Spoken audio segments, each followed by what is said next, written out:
Salut à tous, je suis très motivé pour cette 5e journée dans ce nouveau challenge pour atteindre les 1800 Elo, une partie en 5 minutes et l'intérêt pour vous de suivre cette chaîne, c'est vraiment de voir si je vais atteindre cet objectif et en combien de temps je vais pouvoir l'atteindre. Donc là, pour défendre le pion, je vais développer mon cavalier, on va se développer relativement logiquement. Donc là, il veut supprimer le défenseur de ce pion. Bon, il y a tout de même la dame. Mais nous, ça nous arrange presque, qu'il échange ce fou contre ce cavalier noir.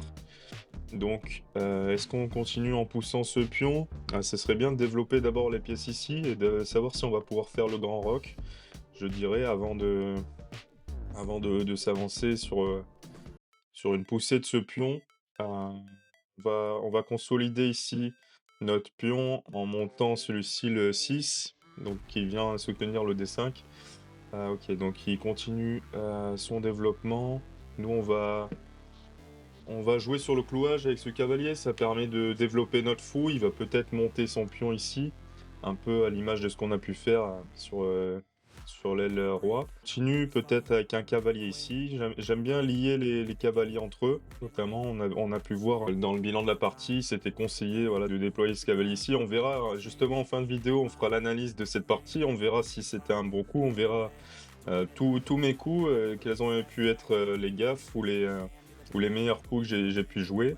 Là, on va continuer d'appuyer sur le clouage et en plus, ça nous fait un peu une double attaque. On va pouvoir se servir, entre guillemets, parce que ce fou noir, c'est une très bonne une pièce à prendre, étant donné en plus qu'il est pris par un pion, donc ça va totalement détruire sa structure. Je pense qu'il faut d'abord prendre le fou, la tour en prise juste après. Lui, voilà, ça nous dérange pas trop qu'il mange ce fou, du coup, ça veut dire. Parce que sinon, le développement logique, bah, c'est la dame qui vient ici. Je pense qu'il n'y a pas d'autres coups intermédiaires. Parce que ce pion, ouais, il peut pas venir. Après, on peut aller un peu en arrière avec le fou. Mais moi, dans tous les cas, je voulais déplacer la dame pour faire le grand roc. Donc là, il mange ce pion. Par contre, comment on continue? Je pense que c'est mieux de faire le grand roc. On va appuyer, on va bien centraliser toutes nos pièces. Voilà, quasiment les 5 pièces jouent ensemble. Lui, il a un roi là qui commence à être faible. Je pense qu'on reprend ce pion ici. Ce qui est dommage là, ok, genre, je regarde un peu. Parce que là, on a un bon pion à prendre. Et donc, j'essaie de trouver un moyen de rester bien sur cette colonne. Et la dame qui va peut-être perdre en... Ah ouais, c'est certainement celle-là, la meilleure case. Cependant, il y a le fou qui peut venir ici, son fou blanc. Il nous fera retourner en arrière. Ok, on est combien niveau temps? On a quand même 1 minute de retard. Donc là, on attaque pas grand-chose pour le moment. En plus, il y a la reprise derrière du fou. Ah ouais, c'est une gaffe là du coup que j'ai fait. On va voir si on arrive à retourner la situation. Ça risque d'être un peu compliqué. Je suis un peu contraint là à chaque fois par le temps. On va voir ce qu'on peut faire quand même.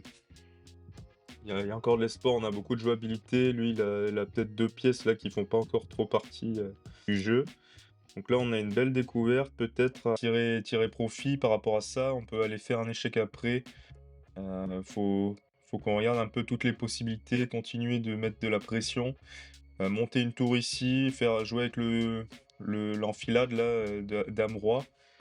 On va voir ce qu'on peut faire. En tout cas, il faut que je joue plus vite. Je pensais pas qu'il aurait encore 3 minutes. C'est assez important là. Là, on a ce bon pion là, toujours, qui est un peu pendant. Mais là, je vois pas trop comment... Ouais, ici, c'est une bonne case pour notre dame. On va mettre un pion ici, forcer le cavalier à bouger. Que là, son cavalier ne peut pas bouger. On est peut-être en train de retourner la situation. Bon, je perds un peu mes mots. Et, je souhaite vraiment gagner cette partie, avancer dans le challenge. C'est vrai qu'on n'est pas encore monté plus haut que... Enfin, là, on est au plus haut. Et puis voilà, c'est fait. Et c'est fait. Bon, j'ai un peu galéré dans cette partie. On va faire le bilan. Ça va nous permettre d'avoir un peu plus les idées en place. Ouais, il y a eu un beau retournement de situation en notre faveur, heureusement. Parce que c'est vrai qu'au début, bon, c'était très partagé, puis il a pris l'avantage. À un moment, j'ai fait une erreur, on va voir ce qu'il en était. Donc là, c'était de la théorie. Ensuite, ok, ce coup permet de gagner un tempo. Donc peut-être qu'il fallait simplement monter le cavalier ici, c'est ça? Ah non, là il propose le meilleur coup. Et on va voir moi ce que j'ai fait du coup. Moi j'ai fait ça, alors qu'en effet, ouais, fallait monter le cavalier. Ce qui permet de gagner un tempo, d'accord.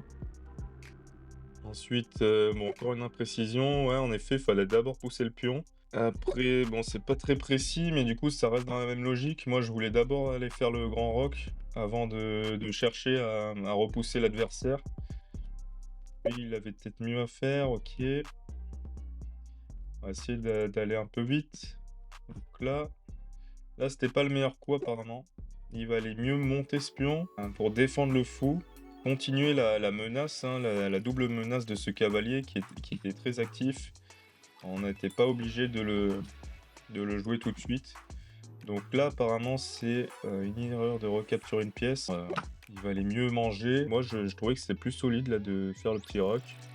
Parce que lui, il avait plus de pression à mettre en attaquant ce fou. Je comprends pas tous les coups là, je vous avoue. Là, si on prenait, dans tous les cas, ce pion, il était en prise et il était attaqué 2 fois, donc ça me gênait. Pour ça, j'ai préféré faire le grand roc et avoir plus d'activité. Mais bon, c'est sûr que je regarde peut-être pas assez loin. Donc là, apparemment, il avait une fourchette. Oui, c'était ça le problème, d'accord. C'est ça le souci. C'est pour ça qu'il valait mieux manger le cavalier d'abord, pour éviter cette fourchette. Là, je fais pas assez attention surtout au cavalier, je pense, mais je fais pas assez attention aux pièces des adversaires, quels peuvent être leurs meilleurs coups. Et voilà, c'est vraiment super important de se mettre à la place de votre adversaire si vous voulez avoir un coup d'avance et gagner vos parties. Donc là, ça en est un peu la preuve. Je me suis jeté sur cette case en pensant voilà, que je menaçais quelque chose, mais en réalité, ce fou qui revenait très bien. Donc là, on échange. Et là, je me dis, bon, ça va être tendu, j'ai pas l'avantage autant. Ok, il y avait mieux à faire que ça. Cavalier ici, ok. Pour les plus de cases. Bon, moi, je sentais un peu venir là, une possible erreur de l'adversaire, mais apparemment, cet échec-là qui permettait tout de suite de gagner pour lui. Les blancs vont gagner un cavalier avec cette fourchette. Et ouais, ça, c'est encore un truc que j'ai loupé. Donc, si je veux atteindre les 1600, 1700, 1800, va falloir mieux jouer, même si là, il me donne un classement 1500, donc ce qui est notre niveau actuel. Il va falloir mieux jouer. Bon, on sera plus réveillé hein, pour la prochaine partie. Et bon, je vais vous laisser là-dessus. J'espère que cette vidéo vous aura plu. Et en tout cas, pensez bien à mettre un like, à vous abonner sur cette chaîne. C'est un tout nouveau projet que je lance et je suis très régulier puisque là, ça fait 5 jours d'affilée que je fais ces parties. J'espère que ça vous plaît. Je vous dis donc à demain pour la suite avec une nouvelle victoire, un tout nouveau classement Elo. Salut à tous.